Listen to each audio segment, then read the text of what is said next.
The qualifications to be a police officer vary from place to place, but most of the core requirements have to do with education and training, physical abilities, and mental and psychological strength. The specifics are often different from one department to the next, but many of the essential skills are consistent across the board. People who are interested in becoming police officers should research the rules in their area before jumping in, but focusing on a few general categories can be a good place to start. Basic character requirements. In most places, police officers not only enforce the law, but are also supposed to serve as pillars of the community when it comes to actually living within the confines of the law themselves. This usually means that officers and officer candidates should be upstanding individuals who do not engage in illegal or dangerous behaviors.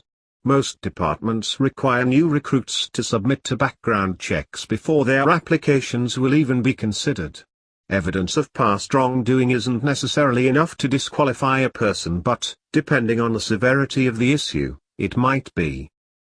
Academic background.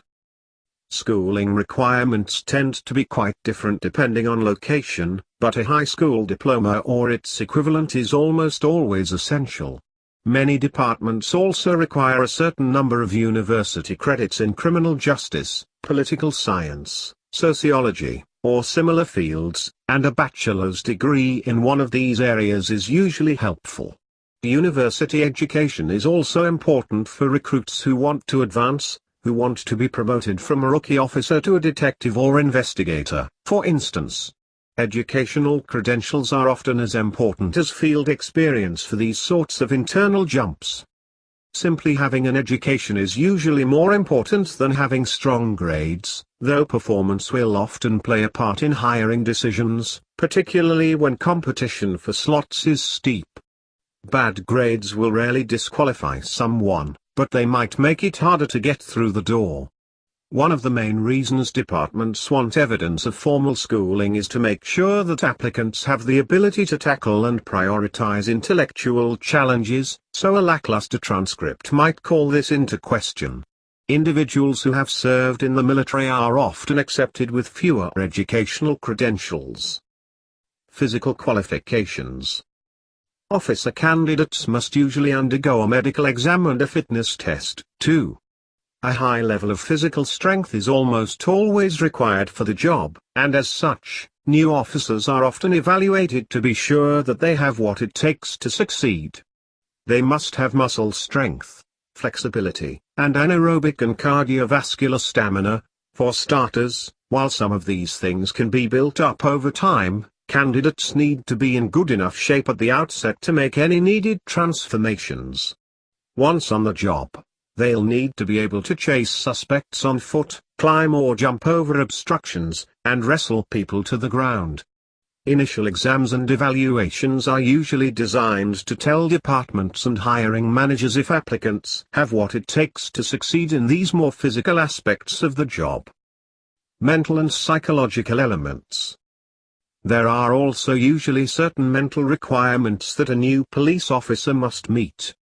He or she must be able to listen to, and retain, a lot of facts. A working knowledge of local, state, and federal laws is also important.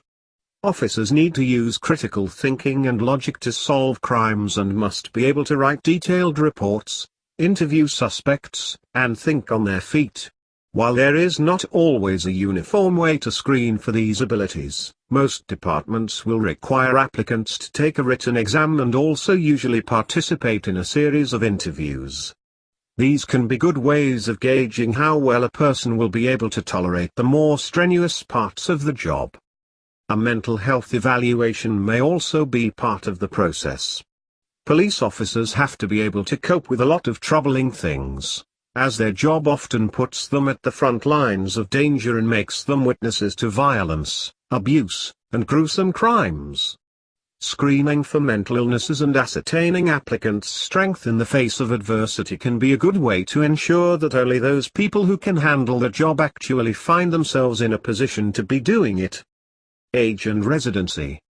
Many departments have age minimums and maximums for new recruits, and some also require that applicants be residents of the jurisdiction they hope to serve. These rules are usually designed to promote safety and to instill a sense of community among the force. In many cases, these sorts of requirements are more flexible than some of the others, however, which means that someone who is a year too old or who lives in a neighboring town may still be able to apply. He or she just may need to appeal to the department head or chief of police for a special exception. Job-specific training requirements. Almost all departments send new recruits to a police academy to learn the basics of policing as well as on-the-job skills, like patrol techniques and handgun safety. Most academies are also designed to prepare new officers for the physical requirements of the job, often combining structured workouts with periods of intense activity. In some places, this training comes as a course taught over several weeks, though it can last for as long as a year. A lot depends on local rules and what sorts of skills are going to be covered. Police academy is usually just the beginning of formal job training. Recruits in most places can expect to attend regular workshops and training days to keep up to date on new research, techniques, and technology. Continuing education is one of the best ways for officers to keep their edge and to stay on top of changes that may be happening outside the confines of what they do on a day-to-day basis. Certification and licensing. Law enforcement officials must also be licensed in most places, a requirement that is usually separate from many departmental qualifications. Licensing is usually handled by a larger government oversight body, and often consists of both a written test and a practical application. Candidates may have to demonstrate proper firearm safety before a board of reviewers, for instance, or rehearse the protocol for making an arrest. Most of these requirements are designed to make sure that all officers within a particular jurisdiction are doing things in a uniform way, and they can be a good means of ensuring competence and skill in the larger police force.